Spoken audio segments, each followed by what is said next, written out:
All in one Subhashini box స్వాగతం. ఈరోజు ఏం చూపించబోతున్నానంటే క్యారెట్ హల్వా. సింపుల్గా ఎలా చేయాలో చూపిస్తాను, నేను ఎలా చేస్తాను అనేది. దానికోసం వీటిని శుభ్రంగా కడుక్కొని చక్కగా తురిమి పెట్టుకుందాము. ఇదిగోండి గైస్, తురుముకున్నాం కదా.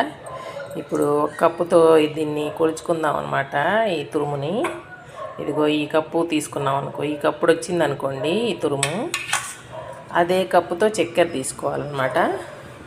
మళ్ళీ అదే కప్పుతో, అంటే చక్కెర తక్కువ తింటాం అనుకునే వాళ్ళు కొంచెం తక్కువైనా వేసుకోవచ్చు. ఇదే కప్పుతో మళ్ళీ పాలు, నెయ్యి రెండు కలిపి ఒక కప్పు అనమాట.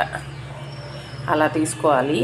నేనైతే ఈజీగా అని చెప్పా కదా, ఎంత తొందరగా అయిపోవాలని. మామూలుగా గిన్నెలో పెట్టి తిప్పుతూ అలా కూడా చేయొచ్చు అనమాట.